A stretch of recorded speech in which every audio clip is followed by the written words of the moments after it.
Good morning, one and all. Myself, Ipatini Sabigu. I am a contract lecturer in Government City College. Today, my topic for PPT is accounts of holding a company. This unit you are having in the subject that is advanced corporate accounting. So today, in my PPT number 28, we'll discuss about accounts of holding company. So first, we'll discuss about its definition. So holding company is nothing but a company which is incorporated that owns enough voting stock in one or more other companies to exercise the control over them. So a corporation that exists solely for this purpose is called a pure holding company. So holding company that controls 80% or more of the subsidiaries voting stock gain the benefits of tax consolidation, which includes tax dividends for the parent's company. So a company is an artificial legal person. From starting point of view, whenever we are reading about the company, it's a legal artificial person. So a company may acquire another company to meet its growth objectives. So for this purpose, they create a company which is also called an SPV, that is a special purpose vehicle. The SPV takes up the project, and after the completion of the project, the SPV is merged into the present company. That is, sometimes the SPV is created to acquire a foreign company. So the idea is to finance large projects without pushing the entire company at tremendous risk. So on account of this project, thus we can see many examples of a company being the full or a majority owners of another company. So such that the objectives of the business are fully achieved, and a company is called a holding company and the SPV is called a subsidiary company. So a company which holds the majority of the paid up capital of another company with the intention of acquiring the control over it, it will be called as a holding company. So the thing is over here, which hold the majority of the paid up capital. Whenever we are discussing about the majority of holding, we have to take into consideration only the paid up capital of the company. So our intention of acquiring is definitely will be the control over it, and it will be called as a holding company. And the company in which the shares are held is called a subsidiary company. So according to section 4 of the Companies Act, a company is deemed to be a subsidiary of another company if any of the following three cases. So when the other company controls the composition of its board of directors, usually a number of companies, they'll take the decision power of their board of directors. Or otherwise, when the other company holds more than half of the nominal value of its equity share capital, usually whenever we are selling, they'll take the equity shares more as compared to the preference shares. And when it is a subsidiary of any company, which itself is a subsidiary of another company. So whenever we are taking about the holding company, if we have taken from another company, again itself the another company is a subsidiary of other company, so then at that time also we can take this into consideration. According to some of the brands how we are having. So in the United States, Berkshire Hathaway is the largest publicly traded holding company, and it's a company wholly owns GICO, BNSF, and Lubrizol or a Dairy Queen, Fruits of the Looms, Carlsberg Diamonds, and Energets own half of the Heinz. Owns undisclosed percentages of Mars. Or Incorporated has significant minority holdings in American Express or the Coca-Cola Company or the Wells Fargo and IBM. The history of this. So the first holding company was organized by John D. Rockefeller as a trust in Ohio. The Standard Oil Trust. The term trust was the immediate procedure of the term holding company, although its aim may be the same. And ordinarily, holding companies are organized as acquisition vehicles so that other companies may be brought under the same control. And it has been begun to grow after World War I as many companies began to expand. And in certain industries, holding companies have been regulated. The Public Utility Holding Company Act 1935, Bank Holding Company Act 1956. So by 1960, the holding company was the prominent form of industrial organization used by large companies. And since many were multinational, the holding company was used to establish foreign subsidiaries and other international operations. So from when it has been started, with the help of this history, you can have an idea that it has been started in 1935. Then in 1956, one more company, that is the Bank Holding Company, started, and in 1960 it has been in the same scope manner.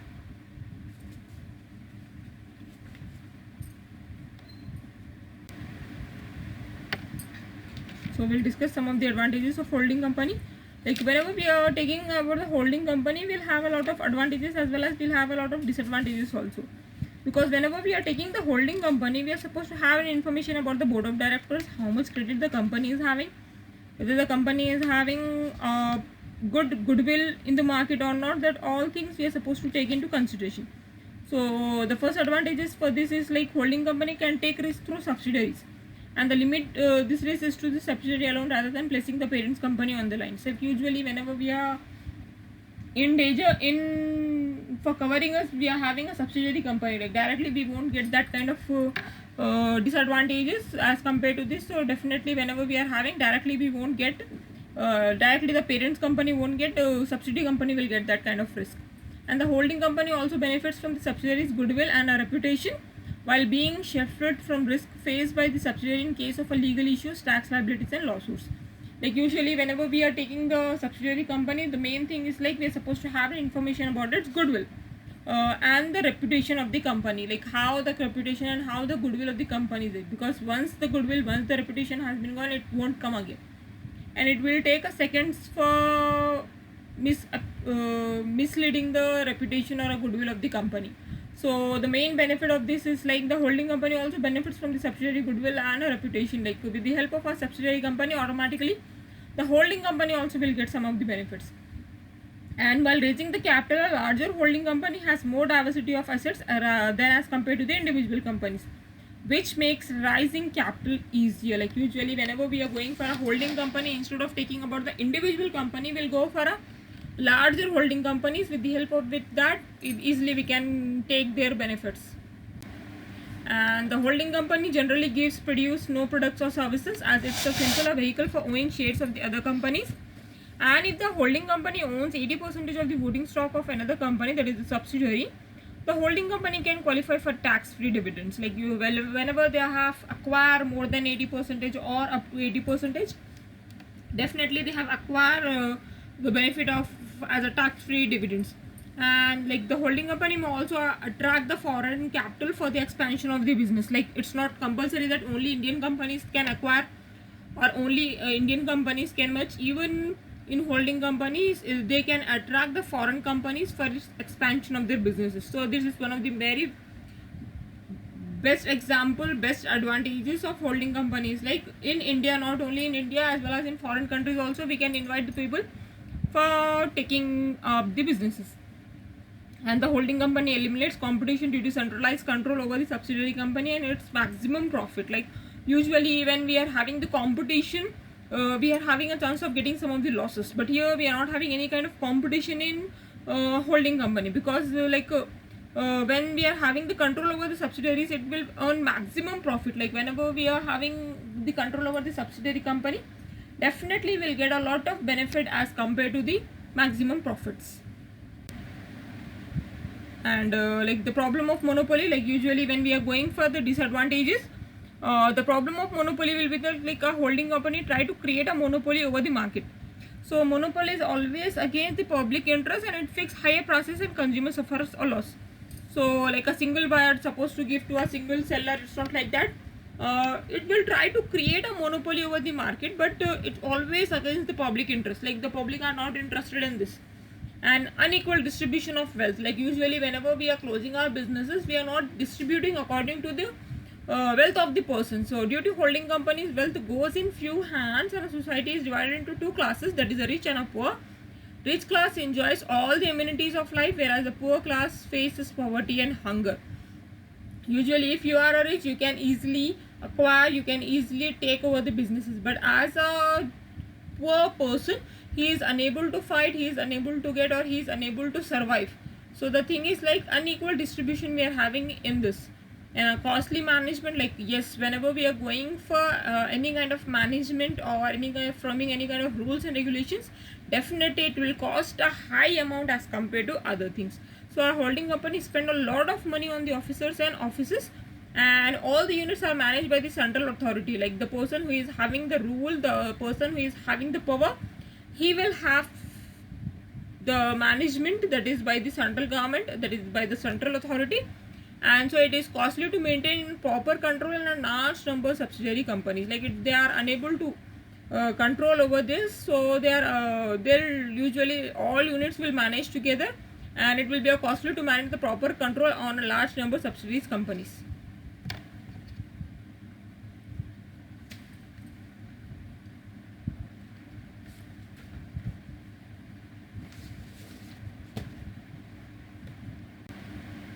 And one more disadvantage is the minority interest ignored. Like usually when we are not acquiring 100% of the shares of a subsidiary company, and before acquiring, if a subsidiary company has given some of the shares to the outsiders, then to outsiders whatever the amount the holding company is paying, that amount will be called as a minority interest, and that persons will be called as a minority shareholder. So over here the interest of the minority shareholders is totally ignored, and the members of holding company dispose of every resolutions for their own interest. Like when they are acquiring the company, when they are holding the company, they didn't follow what the rules earlier the holding company has framed. Like whatever the rules the earlier company is having, they didn't follow that kind of things. So usually the persons who is having as a minority shareholders, they are not getting that much of interest as compared to other things. So they are getting lot of ignorance because of this. And misuse of funds, like usually when we are getting the funds, definitely if we are a holding company, if we know the history of the company, we can have an idea where we are supposed to use the funds, how much fund will be utilized for that kind of purpose. So the thing is, like as the person is a new, when he is acquiring about the holding company, the person is new, so he is unable to use the fund in a proper manner. So here we are getting a pro disadvantages, the misuse of fund. Like the director of a company enjoys the unlimited powers, and they take undue advantages. So the board of directors or the directors will have this kind of privilege that whenever or wherever they are going, they are getting a lot of benefit in this. Like we are having, whenever we are going, how much interest we are supposed to pay and all that tension kind of thing we are not having in our mind. Next we'll discuss about subsidiary company. What is subsidiary company? A subsidiary company is a company which holds more than 50% shares of a company B. Then a company A will be called as a holding company, and company B will be called as a subsidiary company.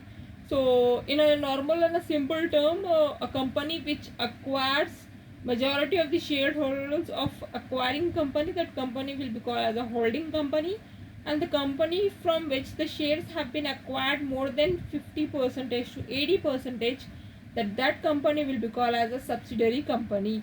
So here we are having some of the examples. That is a Coal India is a holding company, whereas a Bharat Cooking Oil Limited or a Mahatma Gandhi Coal Field Limited are its subsidiaries companies. So a subsidiary company is a company, it's an extension of the operations of the holding company, and thus the owner, that is the shareholders of the holding company, will want to know how the results of the overall operation of the company, and it will includes, like usually when we are taking this into consideration, definitely we are getting some of the includes. It includes the performances of the subsidiary company, and this requirements is met by a preparation of consolidated financial statement. Like when we are preparing both the books of accounts, it will be called as a consolidated balance sheet, and the consolidated balance sheet will, with the help of our consolidated balance sheet, we can have an idea about the previous year as well as the current year, and how much amount we are supposed to give it to her. That information we'll have with the help of subsidiary company. So in India, legally it is not necessary to prepare a consolidated balance sheet of holding company and subsidiary company, but to get a clear picture of the interest of holding company, generally a consolidated balance sheet will be prepared.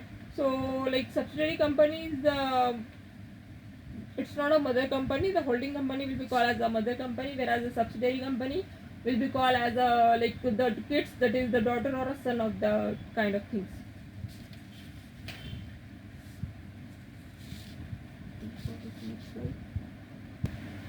A subsidiary company, that is a subsidiary or a sister company, is a company that is completely or partly owned and partly or wholly controlled by another company, and that owns more than half of the subsidiary stock. And the main thing is, like the subsidiary can be a company, corporation, or a limited liability company. Like usually whenever they are acquiring the company, if they are having as a subsidiary company, or if they are having as a minority interest, definitely they will take not more than 50%, because whenever we are going for this, the rule will be like more than 50% will be like we are supposed to distribute the property according to the son as well as the daughters. Like each and every person is supposed to get the equal fare. So like when you're going for this, we are supposed to have an information that we're supposed to have this much of things. So when we are going for taking into account about the subsidiary company, we are supposed to inform that how much interest value you are having in the shareholders and how much value you are getting with the help of renewal of that. The advantages of subsidiary company will be like a holding company provides the subsidiary company with buying power and research as well as the development funds. So marketing money and know-how, patents, copyrights will be like the new features which otherwise it will not afford of accomplishments. So the parent company provide the monetary means and the capabilities to jumpstart new companies and products, and it is the ability to offset profits and losses of one part of our businesses with another. Like usually when we are taking like from down, if we are taking from a from a hotel, or otherwise if we are taking from a washroom, or whatever the items we are taking for eating or eatable items, so we are having that kind of things. Like we are having some of the advantages, like we are having an ability for doing this.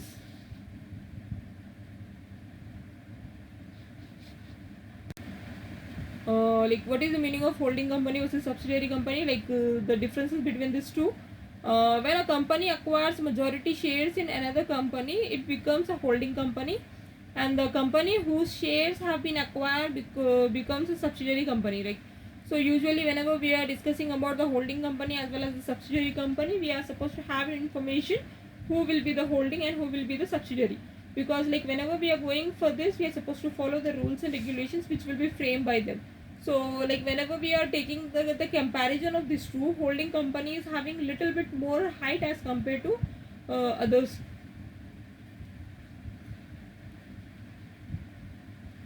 And the relationship between the holding and a subsidiary company is that of a parent and a child, and many companies are formed with the sole intent of becoming as a holding company. Like whenever they start the business, the main intention, the main aim will be like holding the car in a hand, and one more flower you are having.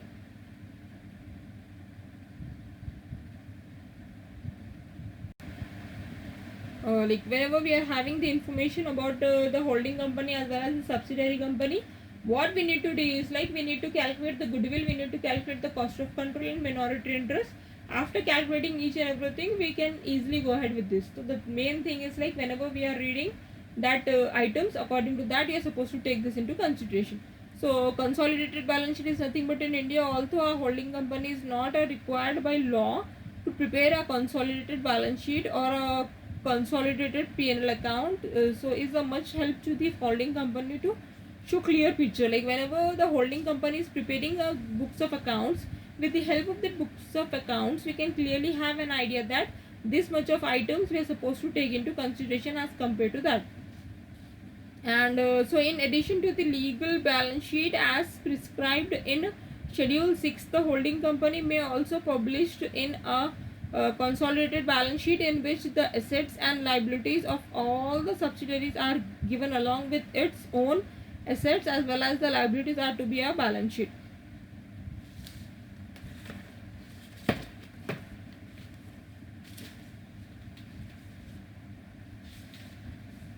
So the consolidated balance sheet will be like the parent which presents financial statement should present this statement in addition to its separate financial statements. So when we are dealing with this, we are supposed to have information that each and everything will be handled by some persons. So users of financial statements of a parents are usually concentrated with the and need to be informed about. So the financial position and result of a operating company or a operation of not only the enterprises itself but also about the groups as a whole. So consolidated balance sheet will be a statement following showing it's a financial statement of group presented as those of a single enterprise. Like whenever we are preparing this, earlier the same the person who is having the ownership, the same person will used to sell about this.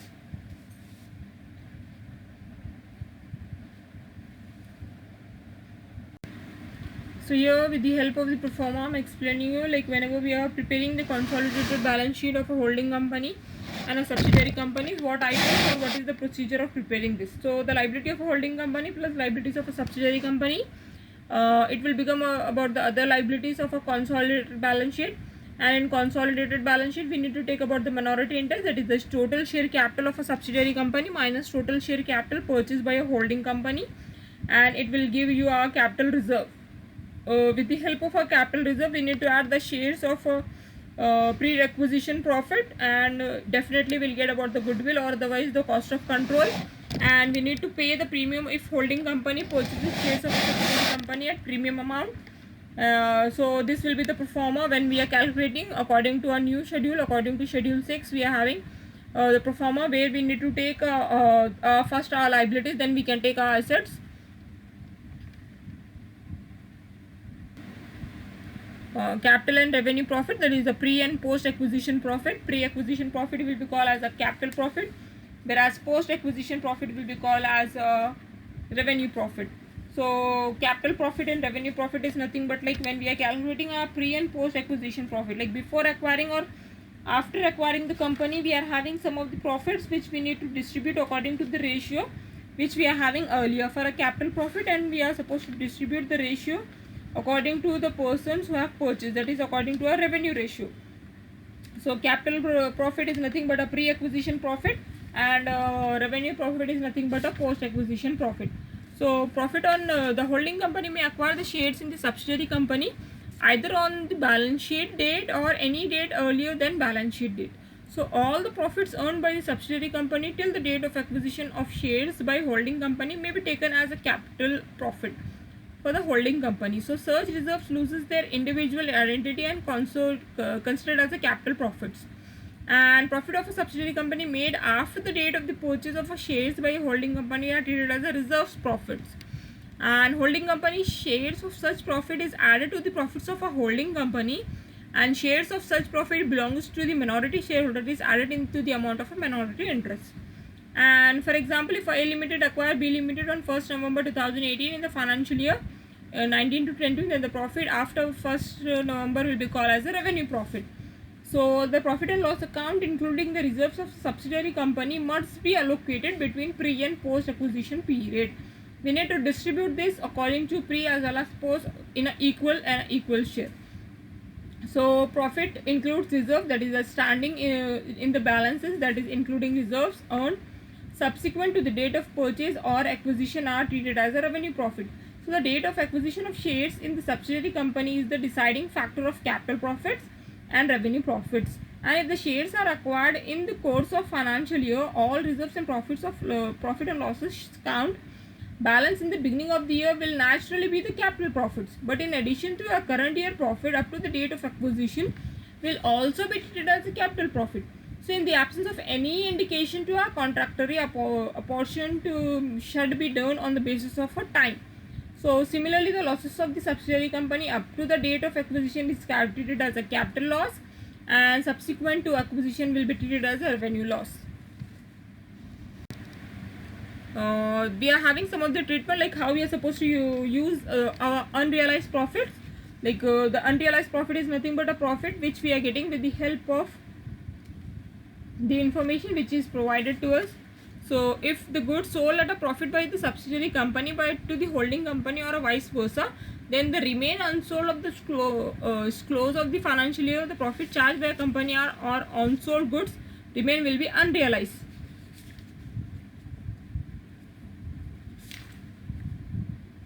So the unrealized profit may occur when there are intercompany purchases and sales between the holding company and a subsidiary company.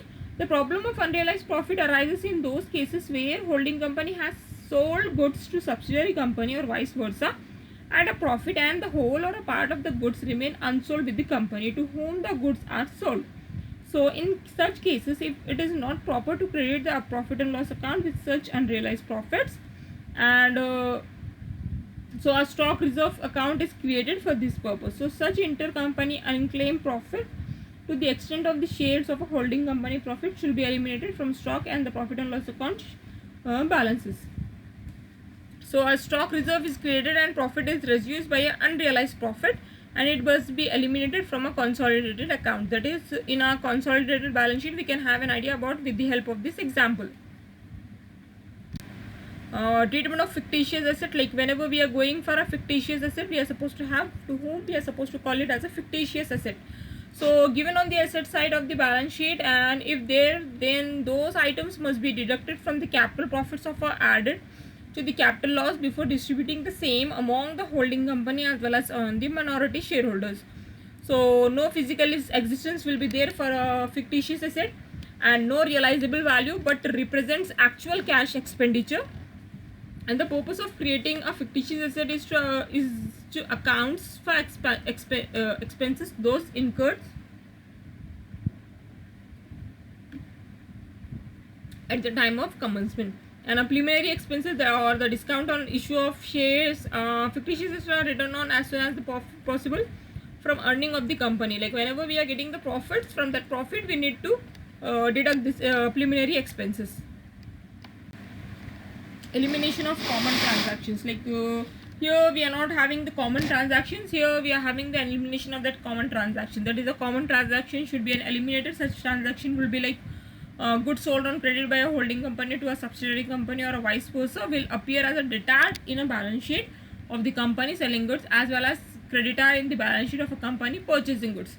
So here what the thing is, like he is doing that, here he is responding as a person who is selling the goods, as and here performing as a creditors, whereas on the other side of the balance sheet, company will be called as a consolidated balance sheet. He is supposed to prepare a consolidated balance sheet, and whatever the company is having, that will be called as a purchasing good. And loans advances by a HC to the SCs or vice versa appears as an asset in a balance sheet of the company, which give us such a loan and a liability in a balance sheet of a company and take over the businesses. And debentures issued by one company are held by the other company. What will be the treatment, like whenever we are calculating, what will be the procedure, how we are supposed to calculate the goodwill. So first we'll discuss what is the meaning of goodwill. Like whenever we are getting any kind of benefit or any kind of amount with the help of a acquisition of profit, then it will be called as a goodwill. And if you are getting anything in a minus figure, it will be called as a minority interest. So goodwill is nothing but it's a price paid by a holding company for the purchase of shares of a subsidiary company, and it's more than the paid up value of the shares are purchased at a price which is less than the paid up value of the shares, and the difference is regarded as a capital reserve. So such H Limited, so this like if you are taking an example of H Limited, purchase 6,000 shares of ₹10 is fully paid up in L Limited. So if the shares paid for this 6,000 shares is 90,000, then the excess amount will be paid as 30, that is 90 minus 60. So if goodwill and if the price paid is 40,000, then the less payment of 20,000 is regarded as a capital reserve, or otherwise it will be called as a goodwill. If you are getting the answer in R plus, it will be called as a goodwill, and if you are getting the answer in R minus, definitely it will be called as a cost of control or a capital reserve. So goodwill appearing in the balance sheet of a subsidiary company will be shown along with a goodwill, that is if any of the holding company, and in case there is a capital reserve, it will be adjusted in a capital reserve on consolidation.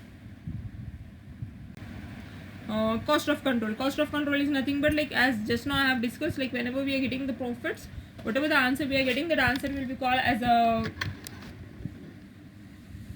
profit, or if we are getting any kind of losses, that losses will be called as cost of control. So if a holding company purchases the shares of a subsidiary company at a price which is more than a paid up value of shares, then the extra amount paid represent the payment for such goodwill or cost of control of a subsidiary company. And in order to make effective control in a subsidiary, a cession is purchased is required by a parent company. And in other words, when shares are acquired by a holding company on different dates, then computation of goodwill will need some careful consideration. The minority interest. Minority interest is nothing but an interest which will be paid to the outsiders. Like usually when the holding company is acquired by another company, then whatever the minority interest they are having, that minority interest is supposed to be distributed among the shareholders or among the persons who will be the shareholders of the company. So minority interest will be given to the persons who is having the, who is not having any kind of function. The thing is like just for attending over here they are coming. So the minority interest is that part of net results of operations and of net interest of a subsidiary or attribute to an interest which are not owned directly or indirectly through subsidiary, that is by the parent company. So the consolidated financial statement normally indicates consolidated balance sheet, and a consolidated statement of a P&L account and a notes and a statement of explanatory material that form an integral part therefore. So here the minority interest will be like, when we are going for this, how we are supposed to calculate.